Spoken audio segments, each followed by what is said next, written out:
Buenas noches. Eh, Entonces, Vamos a empezar la clase. Lo que quiero hacer es un poco de relacionar el uso del electrocardiograma aplicado a la semiología, ¿verdad? Este, Voy a mover lo que es el electrocardiograma normal, lo que es un repaso normal, lo que ya habrán dado una vez en fisiología, ¿verdad? Y el martes, la última clase conmigo, vamos a dar ya el electropatológico, pero vamos a ir mirando los electros y relacionando eso con el examen físico de cómo en la semiología cómo es, ¿verdad? La ocultación y al palpar el pulso, cómo es la característica relacionando con los electros patológicos, ¿verdad?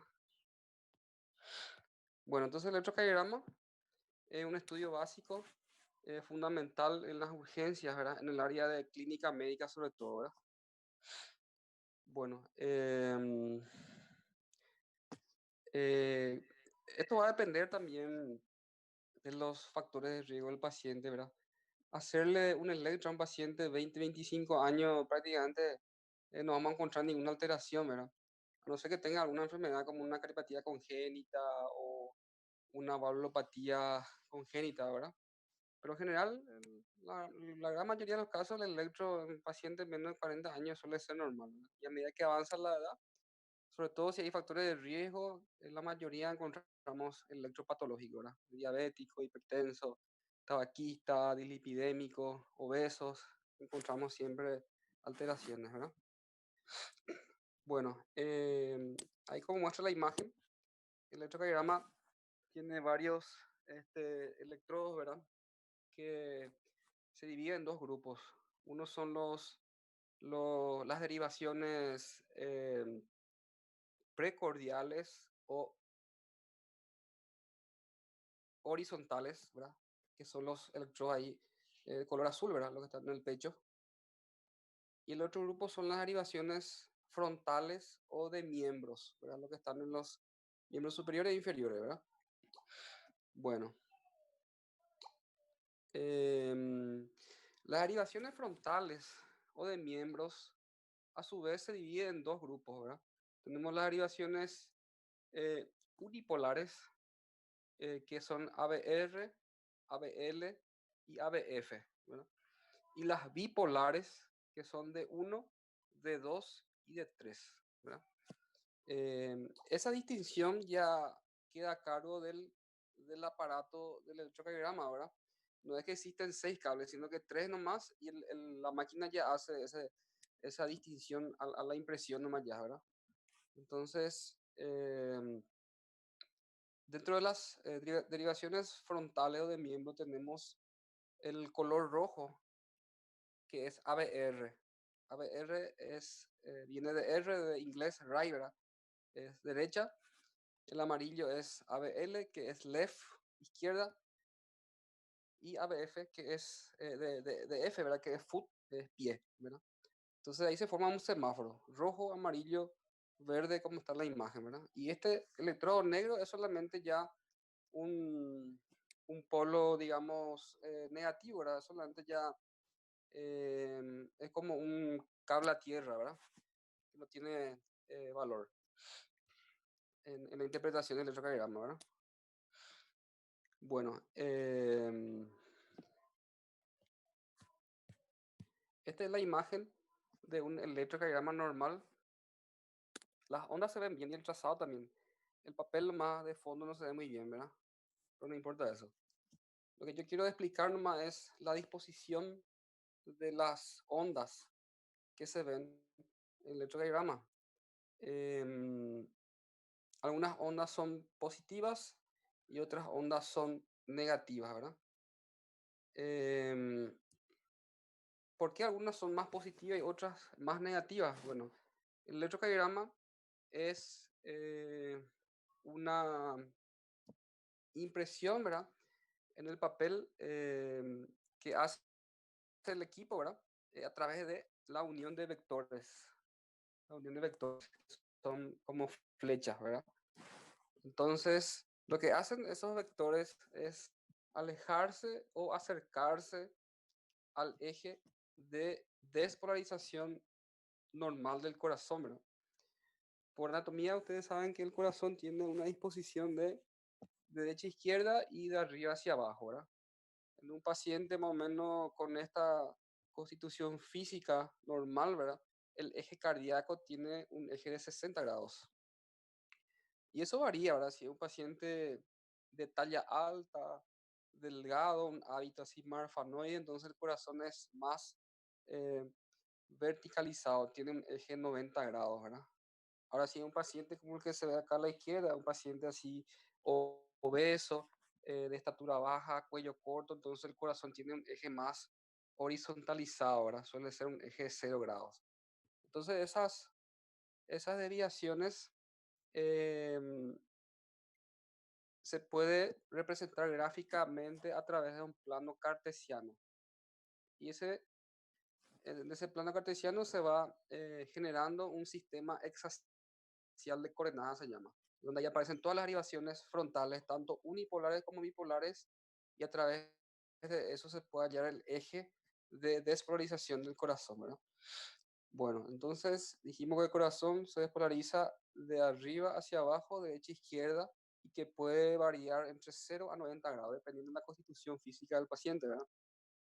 Bueno, colocar los electrodos de miembros es fácil, ¿verdad? Entonces, ABR es brazo derecho, el rojo, ABL es brazo izquierdo, el amarillo, y ABF es la pierna izquierda, ¿verdad? Y el negro es la pierna derecha, que es el neutro. Bueno, ahora las derivaciones precordiales u horizontales, hay que conocer un poco la anatomía del tórax para ir colocando los electrodos, ¿verdad? Entonces, el B1, el primer electrodo se pone en el cuarto espacio intercostal parasternal derecho. O sea, quiere decir que ese electrodo está hacia la base del corazón, ¿verdad? Hacia la base del corazón. El B2 se pone en cuarto espacio intercostal parasternal izquierdo, también hacia la base del corazón, ¿verdad? Luego se coloca el B4, se saltea ahí, se coloca el B4 que tiene que estar en el quinto espacio intercostal, línea hemiclavicular, entonces una línea este, vertical en la mitad de la clavícula, ¿verdad? Ese sería el B4. Y el B3 se pone en el medio, entre el B2 y el B4, ¿verdad? El B5 también se pone en el quinto espacio intercostal, línea axilar anterior, y B6 también quinto espacio intercostal, línea axilar media. Entonces, eh, si tienen una imaginación, ¿verdad? Van a ver que B1, B2 está hacia la base del corazón, y B5, B6, los últimos están hacia la punta del corazón, ¿verdad? Están hacia la punta del corazón. Bueno, entonces si vemos aquí nosotros la impresión, vemos que B1 es un complejo QRS predominantemente negativo, porque está hacia la base del corazón. Bueno, si decimos que el corazón es un vector, la base va a ser negativo y la punta va a ser positivo. De esa dirección se despolariza. Entonces B1 es negativo por ese motivo, ¿verdad? B2 también es negativo porque está hacia la base del corazón. Y B3, B4 ya empieza a cambiar de polaridad porque se acerca ya hacia la punta, ¿verdad? En realidad B3 y 4 está a nivel del septum interventricular. Y también se llama zona de transición a B3 y B4. Entonces empieza a cambiar de polaridad. Y B5, B6 ya son totalmente positivos porque está hacia la punta del corazón. Entonces estos vectores se acercan a la punta del corazón y por lo tanto va a haber un polo positivo, ¿verdad? Bueno, en cuanto a las derivaciones frontales o de miembros, lo mismo, ¿verdad? Cuando decimos derivaciones unipolares, el ABR, por ejemplo, es solamente un polo positivo en el hombro derecho, pero está hacia la base del corazón, por lo tanto es una derivación negativa, ahí se ve ABR. Entonces en un corazón normal, ABR siempre es negativo. Si aparece positivo es porque se puso al revés los cables. Siempre nosotros cuando estamos en una urgencia y alguien que no tiene experiencia hace el electro y vemos ABR positivo, entonces le decimos, pusiste mal tu electrodo y te preguntan, ¿cómo vos sabes? Y es porque se invierte la polaridad. Entonces ABR siempre debe ser negativo en un corazón normal, ¿verdad? Es unipolar, ¿verdad? ABL también es unipolar positivo, pero está ya en el brazo izquierdo. O sea, está hacia la punta del corazón, por lo tanto va a ser un polo positivo, ¿verdad? Y ABF también es unipolar, que está en la pierna izquierda, con más razón aún, ¿verdad? En dirección hacia la punta del corazón, y también va a ser más positivo todo ABF, el que es más paralelo otra vez al eje de despolarización del corazón, ¿verdad? Bueno, en cuanto a las irrigaciones unipolares, ya hablamos todo, ¿verdad? Las bipolares son de uno, de 2 y de 3. El de uno es brazo derecho, polo negativo, brazo izquierdo, polo positivo. O sea, la flecha se va hacia la izquierda, hacia la punta del corazón también. Por lo tanto, de uno es positivo por esa razón, ¿verdad? De 2 es brazo izquierdo, polo negativo, pierna izquierda, no, brazo derecho, polo negativo, pierna izquierda, polo positivo. Entonces, esto es el más paralelo otra vez al eje del corazón, ¿verdad? Por lo tanto, el de 2 es el más positivo de todo por esa razón, ¿verdad? En un corazón sano, ¿verdad? Y el de 3 es polo negativo, brazo izquierdo y polo positivo, brazo derecho. También la flecha se dirige hacia los pies, ¿verdad? Hacia la dirección de despolarización del corazón, hacia la punta del corazón. Por lo tanto, también el de 3 es siempre positivo. Ahí se ve entonces la explicación por qué algunos son negativos y por qué algunos son positivos. Bueno, entonces este trazado puede variar. Si un paciente, por ejemplo, tiene un eje 0 grados, obviamente ABL, el de 1 va a ser el más positivo de todo, el de 1, ¿verdad? Si tiene 0 grados. Ya vamos a mostrar después el sistema de coordenadas. Y si es un paciente, por ejemplo, delgado, alto, va a tener un eje 90 grados, entonces el más positivo va a ser ABF, porque va a ser el más paralelo al eje de proyección del corazón, ¿verdad? Bueno, ante todo, el electrocardiograma es una prueba complementaria y debe interpretarse siempre en el contexto clínico del paciente, ¿verdad? Tenemos que saber sus enfermedades, sus factores de riesgo a través de la historia clínica antes que nada, ¿no? Así como le dije, en un paciente sano, delgado, joven, difícilmente encontremos alteraciones, ¿verdad? Bueno, entonces el electrocardiograma es un aparato que está diseñado para que muestre la dirección y magnitud de las corrientes eléctricas producidas por el corazón, así como estamos explicando, ¿verdad? La corriente eléctrica del miocardio posee múltiples direcciones que son los vectores o las flechas, ¿verdad? La sumatoria de estos,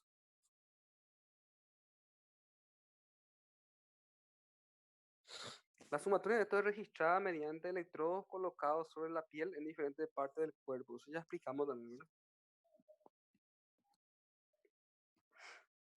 Aquí una nueva imagen, ya de una forma tridimensional. Acá vemos B1, B2 que está hacia la base del corazón, B3, B4 hacia el septum interventricular, que es la zona de transición, y B5, B6, que es la punta del corazón, ¿verdad?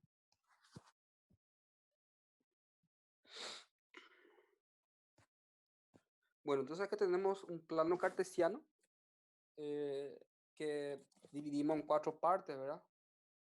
Tenemos 2 superiores y 2 inferiores, ¿verdad? Los 2 superiores son polos negativos y los 2 inferiores son polos positivos.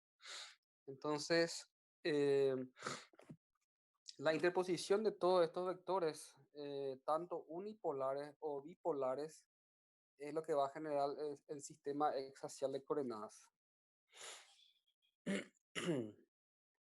Bueno, aquí está la explicación de lo que son los vectores bipolares, ¿verdad? Ya hablamos.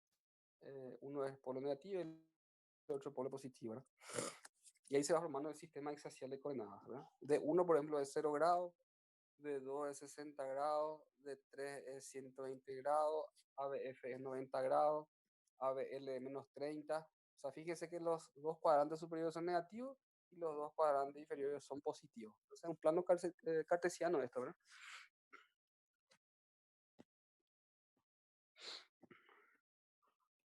Entonces, si la dirección de mi corazón tiene un eje 60 grados, el polo positivo va a ser el QRS más positivo va a ser en la derivación de 2. Así, un paciente que tiene un eje 0 grado, entonces el vector más positivo va a ser de 1. Si tiene un corazón que tiene un eje 90 grados, entonces el vector más positivo va a ser ABF. O sea, la onda R va a ser más alta, ¿verdad? Que de todos.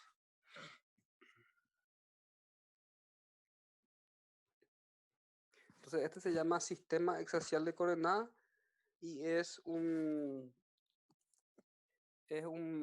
parámetro que utilizamos para evaluar el eje de despolarización del corazón o eje del QRS, ¿verdad?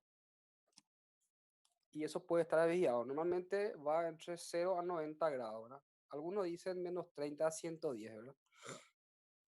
Pero cuando está muy desviado el eje, entonces ya es totalmente patológico. Ahí muestra otra vez por qué B1 es un QRS más negativo, B2 más negativo, B3, B4 ya son de transición, y B5, B6 hacia la punta del corazón ya es más positivo, ¿no? Ahí lo que hablamos, donde se colocan los electrodos, ¿verdad? También existen derivaciones especiales.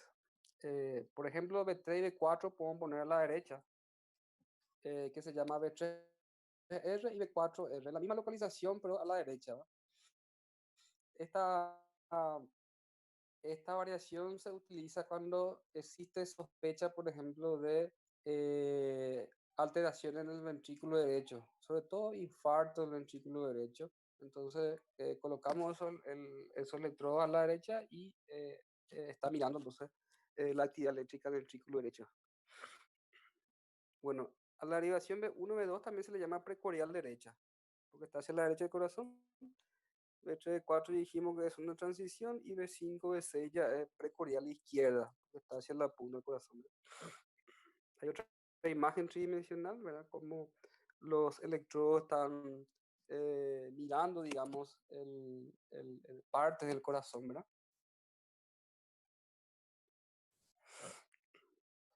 Bueno, hablamos ya de las precordiales derechas, ya hablamos de la zona de transición y ya hablamos de las precordiales izquierdas. Si juntamos las otras derivaciones, también podemos clasificar, por ejemplo, de 1 a BF y de 2 en derivaciones inferiores o diafragmáticas, porque están hacia abajo, ¿verdad? Y ese como memotecnia. ABF, obviamente, foot está hacia abajo y sus vecinos, ¿verdad? De 2 y de 3. Y ABL y de 1, que está hacia la lateral, como se muestra en la imagen, entonces es cara lateral, ¿verdad? B5, B6, ABL de 1, entonces en conjunto es cara lateral. B5, B6, ABL de 1, cara lateral. Y B1 a B4 es cara anterior porque está justamente en frente mismo del corazón, ¿verdad? Base y septum, ¿verdad? Bueno, para hablar un poquitito del papel del electrocardiograma, tenemos que saber que existen diferentes formas de calibración, ¿verdad? La calibración estándar que siempre tenemos que mirar es la que está arriba, ¿verdad? La velocidad de impresión tiene que ser a 25 milímetros por segundo. Y el voltaje, la velocidad se mide en sentido eh, horizontal y el voltaje se mide en sentido vertical, ¿verdad? Bueno, entonces el papel electrocardiograma es así, tenemos líneas rojas más gruesas y líneas rojas más finas. Em, entonces hay cuadrados y hay cuadraditos, ¿verdad? Para entender un poco mejor. Entonces cada cuadradito es igual a 1 milímetro de tamaño, ¿verdad? Y ese 1 milímetro en el sentido vertical tiene un voltaje de 0,1 milivoltios. Y 10 milímetros va a ser 1 milivoltio. Entonces, en todo el electrocardiograma que ustedes vean, tiene esta imagen al inicio. Y ahí se ve que hay 10 cuadraditos, ¿verdad? Serían entonces 10 milivoltios en la visión vertical, ¿verdad? Y 25 milímetros por segundo sería la velocidad de impresión del papel.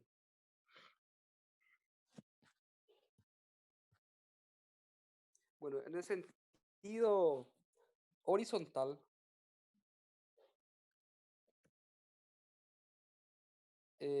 cada cuadradito mide o vale en segundos 0,04 segundos. Y 5 cuadraditos, que sería 5 milímetros, equivale a 0,2 o 0,20 segundos. Eso en el sentido horizontal. Entonces, en el sentido horizontal tenemos que tener en cuenta el valor en segundos y en el sentido vertical el valor en milivoltios, ¿verdad? Entonces ahí está. Un milímetro, que es el cuadradito chiquitito, ¿verdad? Su valor es 0,04 segundos. Y un cuadrado grande, las líneas rojas más intensas, más gruesa, entonces sería 0,20 segundos, porque multiplicamos 5 por 4, ¿verdad? Queda 0,20 segundos. Bueno, este ya es un repaso de fisiología, ¿verdad? Las ondas de electrocardiograma. La primera onda que aparece es la onda P, que es la despolarización de la aurícula. Después tenemos el complejo QRS, ¿verdad? Toda primera onda que se ve es negativa es la onda Q. Toda segunda onda que se ve positiva es la onda R. Y toda la tercera onda negativa que se ve es la onda S, complejo QRS, que es la despolarización del ventrículo. Y luego tenemos la onda T, que es la repolarización del ventrículo. La repolarización de la aurícula no se ve porque está enmascarada dentro del QRS, que es mucho mayor su voltaje, ¿verdad? Y en algunos pacientes también se suele ver la onda U, sobre todo en pacientes que tienen hipertrofia ventricular fisiológica, deportistas, se puede ver onda U. Después la onda T, que es una repolarización tardía de los ventrículos. Eso en el caso de un paciente sano que no tiene ningún factor de riesgo, ¿verdad? Un paciente que no tenía onda U y luego aparece, puede ser un signo de hipercalemia, perdón, hipocalemia, disminución de potasio, puede producir aparición de onda U. Bueno, hablamos de las ondas. Ahora vamos a hablar de los segmentos. Tenemos el segmento PR. El segmento PR es donde termina la onda P y donde comienza el complejo QRS. Segmento. El segmento es isodifásico, no incluye las ondas. Entonces, del final de la onda P hasta el comienzo del complejo QRS. Ya se le puedo dibujar acá. Ese sería el segmento PR. Y después tenemos el segmento ST, que es este, ¿verdad? Donde termina el complejo QRS y empieza la onda T. Entonces no incluye la onda. Segmento ST. Donde empieza el segmento ST se llama punto J. El punto J lo tenemos que mirar siempre en una caripatía isquémica, porque ese segmento es que sufre una elevación o un descenso. Y ahí hablamos de supranivel del segmento ST o infranivel del segmento ST, cuando existe infarto y todas esas cosas, ¿verdad?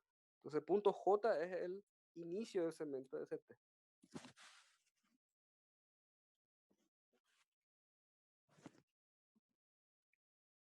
Bueno, y también tenemos que hablar de los intervalos. Los intervalos sí es cuando incluye las ondas. Tenemos el intervalo PR, que es del inicio de la onda P hasta el comienzo del complejo QRS ahí. Ese sería intervalo PR. Entonces incluye la onda. Y después tenemos otro intervalo que se llama intervalo QT, del comienzo del complejo QRS hasta el final de la onda T. Ahí está, ese sería el intervalo QT. Y eso se mide y existen enfermedades que se llaman los síndrome intervalo QT largo, ¿verdad? Que predispone a arritmias. Y también existen algunos medicamentos como anfotericina, incluso ahora que está de moda el tema de la hidroxicloroquina para el tratamiento de coronavirus, puede producir un prolongamiento del intervalo QT y riesgo de arritmias cardíacas, ¿verdad? Bueno, ya hablamos de la onda P. La onda P es negativa siempre en ABR, ¿verdad? Sabemos que en ABR todas las derivaciones son negativas porque es una derivación unipolar y está en el lado derecho, hacia la base. el corazón. Entonces es negativa en ABR la onda P y puede ser también negativa en B1. En el resto de las derivaciones es positiva. Bueno, su duración normal en la horizontal es menos 0.12 segundos. 0.12 debería ser ahí, no 12 segundos. Menos 0.12 segundos de ancho, o sea, máximo 3 cuadraditos de ancho tiene que ser la onda P en la horizontal. Y en la vertical tiene que ser máximo 0,25 milivoltios, o sea, máximo 2 cuadraditos y medio de altura. Bueno, después tenemos el QRS, que también hay que medir su duración, ¿verdad? La duración desde el inicio del complejo QRS hasta el final del complejo QRS, ¿verdad? Lo normal es que sea entre 2 y 2 cuadraditos y medio. Eso va entre 0.8 a 0.10, 0.11 segundos según otros libros, ¿verdad? 0.08 a 0.10. 2 a 2 cuadraditos y medio de ancho. Cuando pasa ese ancho, tiene por ejemplo 3 cuadraditos y hablamos de QRS ancho, ¿verdad? Ahí está. Entonces, eje del QRS va entre menos 30 a más 110, según los libros, ¿verdad? Y dependiendo de cómo va negativizándose o positivizándose la onda, va a ir cambiando la disposición de las ondas también, ¿verdad? A veces se ve solamente una onda R, a veces se ve una onda QR o a veces una onda RS. A veces se ve la oreja de conejo, que son dos ondas R y se nombra así R, R' menor y estos son R, R' mayor. Eh, el tamaño de los dos son casi iguales y el anterior es más pequeño, ¿verdad? Aquí tenemos una onda QR, aquí el clásico QRS, que ya eh, un complejo completo, y en este caso RS, y en el último tenemos una derivación que se llama QS, no tiene ninguna onda positiva, no solamente tiene esta onda grande negativa, es la unión de la onda Q con la onda S, QS. El QS generalmente es patológico, QS indica cicatriz de infarto. Bueno, normalmente puede haber ondas Q fisiológicas o normales en cara lateral, pequeñas, son normales. Ahora si son más pronunciadas esas ondas Q ya indica cicatriz de infarto, ¿verdad?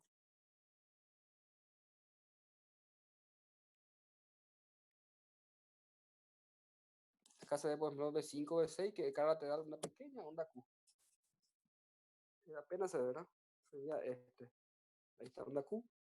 B5, B6 que de cara lateral, ¿verdad?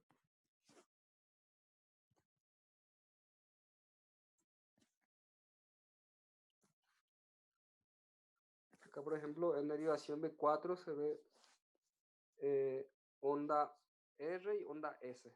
Aquí no se ve onda Q. Aquí en B2 tenemos onda R y onda S también. Entonces va a ir cambiando, apareciendo, desapareciendo las ondas, depende de los vectores, cómo van cambiando su polaridad, ¿verdad? Bueno, y eso es lo que se llama progresión de R a S, ¿verdad? Ven acá la secuencia de una B6, cómo va cambiando las ondas. B1 tenemos RS, B2 RS, B3 RS, y así, y aquí ya en B5, B6 ya hay QR, QR, y desaparece la onda S, ¿verdad?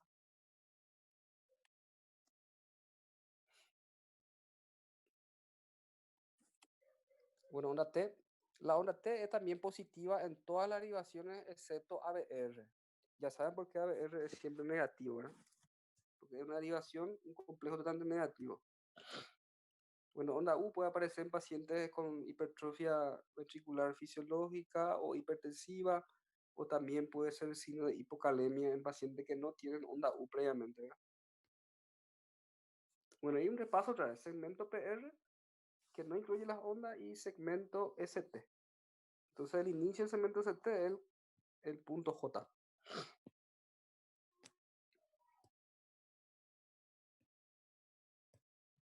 Y aquí los intervalos. Intervalo PR, que incluye las ondas, y el intervalo QT, que también incluye las ondas. Bueno, el intervalo PR también se tiene que medir. Tiene que ser una distancia entre 3 a 5 milímetros de cuadraditos ese intervalo. Lo normal es que dure 0.12 a 0.20 segundos. Eso si multiplicamos, ¿verdad? 3 por 4 o 5 por 4, que sería 0.04 segundos cada cuadradito, ¿verdad? Eh, Estoy ya hablando más ya de diagnóstico. Si ese intervalo PR está menos de 0.12, estamos hablando de un síndrome de preexcitación. Ahí tenemos el diagnóstico del síndrome de Wolff-Parkinson-White y todo eso, ¿verdad? Y si es más de 0.20, o sea, la onda P está muy lejos del complejo QRS, hablamos ya de bloqueo auriculoventricular de primer grado. Bueno, después tenemos lo que usted, que hay que medir también, y aquí está el valor normal, entre 0.35 a 0.45 segundos. Se mide entonces la cantidad de cuadraditos que hay en el intervalo que usted y se multiplica por 0.04, ¿verdad? Bueno, y por último el QTC corregido, ¿verdad? Que el intervalo QT corregido, ahí ve la fórmula, se coloca arriba el intervalo QT que ya calculamos y debajo raíz de el intervalo RR entre dos latidos en segundos, ¿verdad? Supongamos que hay 20 cuadraditos entre una onda R y la siguiente onda R del otro latido, ¿verdad? Eso vamos a multiplicar por 0.04 y ese valor el que vamos a poner ahí en raíz, efectuamos la raíz y luego dividimos con 0.40, ¿verdad? Esa es la fórmula de hallándose el intervalo QT corregido. El intervalo QT corregido es hasta 0.42 normal en hombres y hasta 0.43 en mujeres. Bueno, ahí está entonces el sistema exaxial de coordenadas. A través de ese se puede hallar el eje de despolarización del corazón, ¿verdad?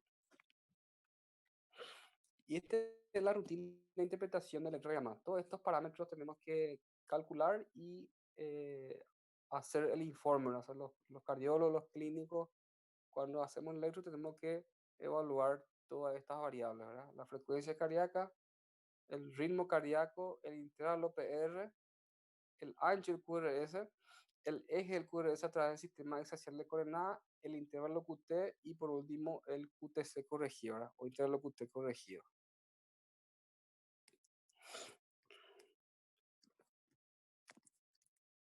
Para demostrar si le veo otra imagen mejor.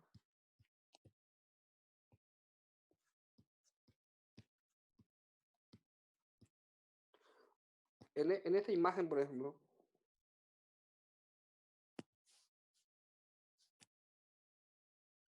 para hallar la frecuencia cardíaca, hay también una fórmula que es 1500 dividido intervalo RR, pero en cuadraditos, no en segundos, ¿verdad? Entonces aquí tenemos que contar la cantidad de cuadraditos que hay entre una onda R y la siguiente onda R. Aproximadamente hay 5, 10, 15, 20, 24. Porque esta onda R no llega hasta la línea roja, ¿verdad? Entonces si hacemos 1500 dividido 24, vamos a obtener la frecuencia cardíaca. En este caso sería entonces 62.5 o 62 si redondeamos, ¿verdad? 62 es la frecuencia cardíaca. Si hay otro electro se ve mejor.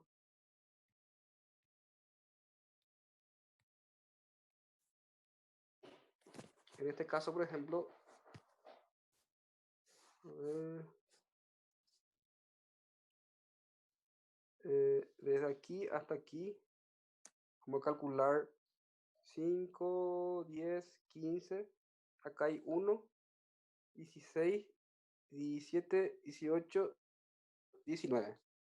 19 cuadraditos ahí entre una onda R y el siguiente. Entonces 1500 dividido 19 me da 78 por minuto la frecuencia cardíaca en este electro. Bueno,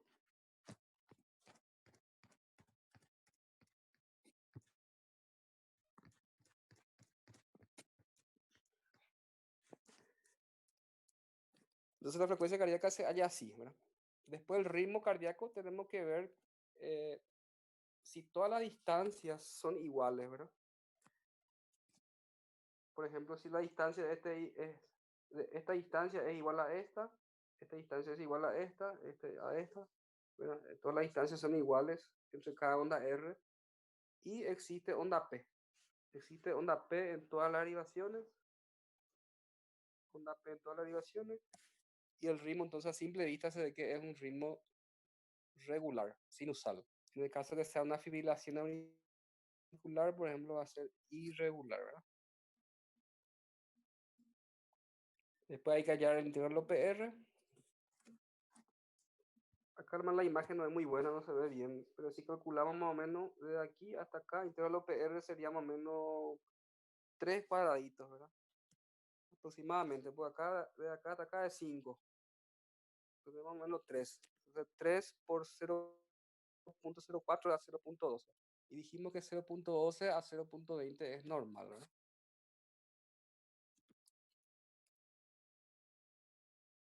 Y luego el QRS, el ancho del QRS, tenemos que ver, vamos a ir a la otra imagen que se ve mejor.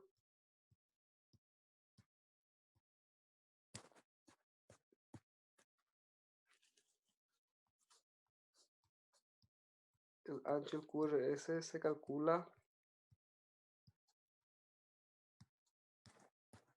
aquí, por ejemplo.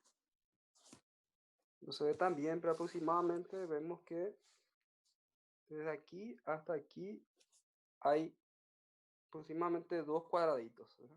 Entonces 2 por 0.04 da 0.8, que está dentro de lo normal, ¿verdad? Hasta 0.10 es normal. Es el ancho del QRS.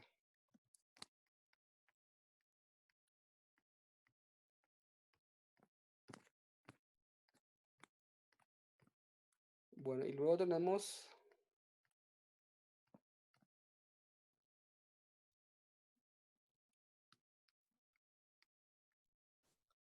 el eje del QRS. Entonces, para hallar el eje del QRS tenemos que mirar las derivaciones frontales, que son las bipolares y las unipolares. Las derivaciones horizontales no nos sirven, ¿verdad? Entonces tenemos que mirar solamente la mitad del electrocardiograma y ver cuál es la onda R más alta o la onda S más profunda. En este electrocardiograma la R más alta está en D2. Entonces voy a mirar mi sistema axial y veo que D2 es positivo, ¿verdad? Es una derivación positiva. A ver, R sería una derivación negativa, ¿verdad? Entonces me voy en el sistema axial de coordenadas y miro D2, la flecha, la punta aquí es positiva hacia abajo. Entonces mi eje, el eje de ese QRS es 60 grados positivo.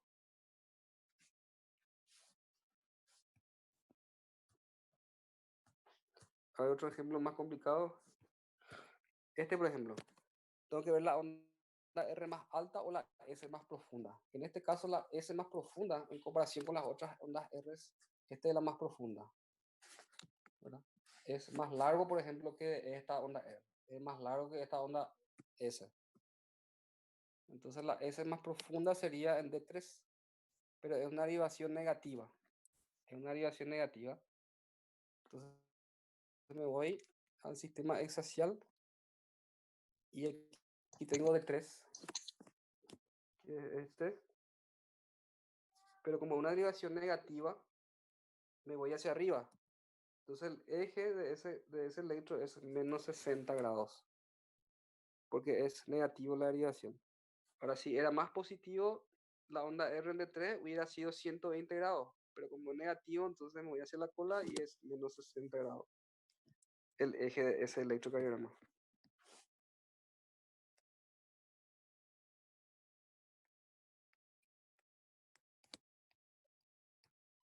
Entonces siempre hay que mirar la R más alta o la S más profunda que veamos en las derivaciones frontales, ya sea bipolares o unipolares.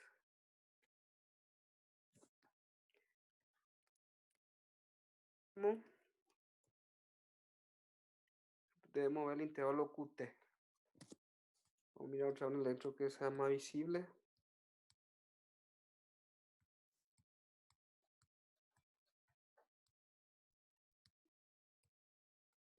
Este, por ejemplo, ahí se ve mejor. Entonces, del comienzo del complejo QRS hasta el final de la onda T. Y justito me da ahí 5 más 5, 10. Entonces 10 voy a multiplicar por 0.04. Me va a dar 0.40 el intervalo QT, que es normal, ¿verdad?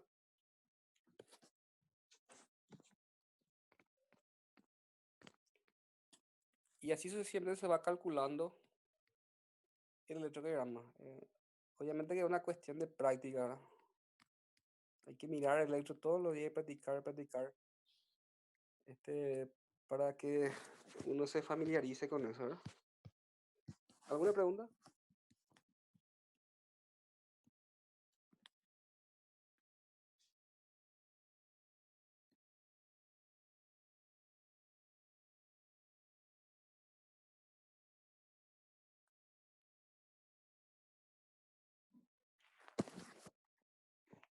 ¿Tienen alguna pregunta?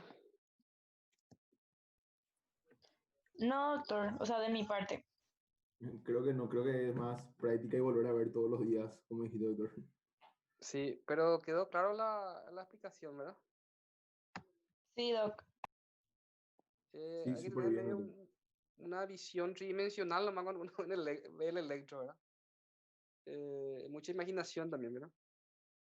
Eh, por último, nomás, la cuestión del eje, ¿verdad? Si yo tengo una hipertrofia, por ejemplo, del ventrículo izquierdo, la despolarización va a tardar más, ¿verdad? Porque hay más masa muscular y eso va a hacer que mi eje se desvíe hacia la izquierda. Y lo contrario, si tengo una hipertrofia ventricular derecha, por ejemplo, también la despolarización va a ser más lenta y el eje se va a desviar hacia la derecha. Ese va a tener un ejemplo número. En un hipertenso, por ejemplo, un hipertenso severo, viene de urgencia y siempre su eje está -30. Por ejemplo, bien desviado a la izquierda porque hay hipertrofia del ventrículo izquierdo, entonces es más lento la despolarización de un extremo hasta el otro extremo, ¿verdad? De la masa ventricular hipertrofiada. Bueno, entonces el martes podemos ver patológico y aplicado a la semiología, ¿verdad? ¿Cómo vamos a encontrar al examen físico del pulso y cardíaco según las diferentes presentaciones del electro? Súper, Nos doctor. vemos el martes. Nos vemos, doctor. Muchísimas gracias. Entonces.